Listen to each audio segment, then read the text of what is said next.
آج کے سبق میں آپ کو ادغام کا قاعدہ سمجھایا جائے گا. آئیے اس کی ابتدا کرتے ہیں. بسم اللہ الرحمن الرحیم. بسم اللہ الرحمن الرحیم. اس سے پچھلے سبق میں آپ اظہار حلقی کے متعلق پڑھ چکے ہیں.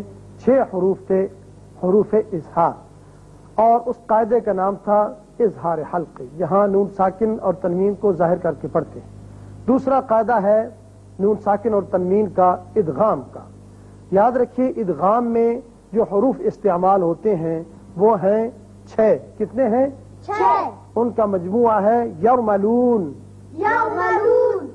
اس میں کون کون سے؟ یا، را، میم، لام، واو، نون. یہ 6 حروف ہیں. جبکہ نون ساکن اور تنوین کے بعد ان میں سے اگر کوئی آ جائے تو وہاں ادغام کرتے ہیں. ادغام کے معنی ہے پچھلے حرف کی آواز کو دوسرے حرف کی آواز میں مدغم کر دینا، ملا دینا. اب اس کی 2 قسمیں ہیں. ایک تو ادغام ہوتا ہے غنے کے ساتھ، ایک ادغام ہوتا ہے بغیر غنہ. اب جو غنے کے ساتھ ہوتا ہے اس میں ہیں 4 حروف جن کا مجموعہ ہے ینمو. یعنی یا، نون، میم، واو. اور جو ادغام بغیر غنہ والے حروف ہیں وہ صرف 2 ہیں. مجموعہ ہے رلا، یعنی را، لام. اب سب سے پہلے آپ دیکھ لیجیے، مثالیں آپ کو سمجھاتا ہوں کہ ادغام غنے کے ساتھ کہاں کہاں ہوتا ہے. اور یاد رکھیے کہ ہمیشہ ادغام 2 کلموں میں ہوتا ہے، ایک کلمے میں نہیں. ادغام چاہے غنے کے ساتھ ہو چاہے بغیر غنہ ہو، لیکن ہوگا ہمیشہ ہی 2 کلموں میں. یہ اس کا اصول ہے. اب 2 کلموں میں ادغام غننے والی مثال کیا ہے؟ سب سے پہلے جو آپ کو حرف بتایا تھا وہ یا ہے. اب نون ساکن کے بعد یہ یہاں یا آ رہا ہے.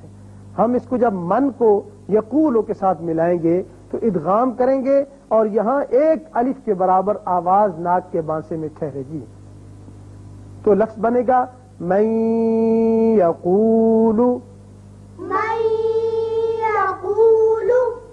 یعنی من یقول نہیں پڑھیں گے اور من یقول نہیں پڑھیں گے، بلکہ ادغام ہوگا اور نون کی آواز ٹھہرے گی ناک میں.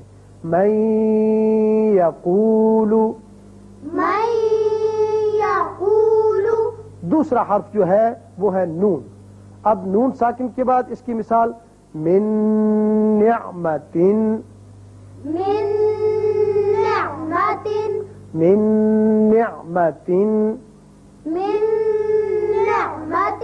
تیسرا حرف ہے میم. یعنی جب نون ساکن کے بعد میم آئے تو اس کو بھی غنہ کریں گے. میم مال. اور اگر واو آ جائے، چوتھا حرف واو ہے نون ساکن کے بعد، تو یہاں بھی ادغام کریں گے غنے کے ساتھ. من وال. یہ تھی 4 مثالیں جو نون ساکن کے بعد اگر ینمو میں سے کوئی آ جائے، یعنی حروف غنہ میں سے. اب 4 مثالیں جو ہیں وہ انہی حروف کی ہیں جو تنوین میں ہیں. وَبَرْقٌ يَجْعَلُونَ.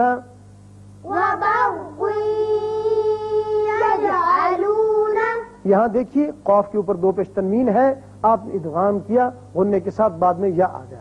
دوسرا حرف ہے نون تنوین کے بعد. یومئذ ناعمۃ.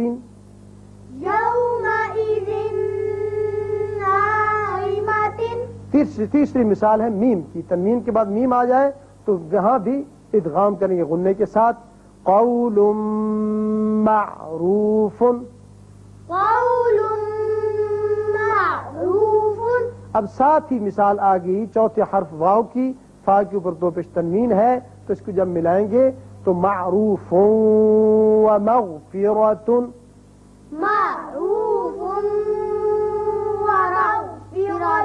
یہاں بھی ادغام ہوا.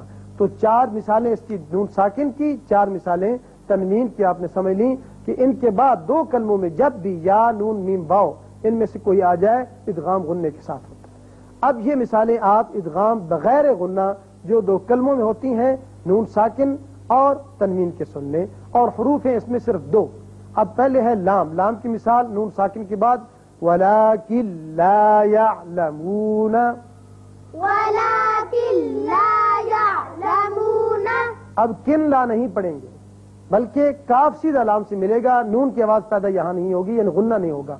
وَلَٰكِن لَا ولكن لا يَعْلَمُونَ. يعلمون. را کی مثال نون ساکن کے بعد اب نون نہیں پڑھا جائے گا، میم را سے ملے گا.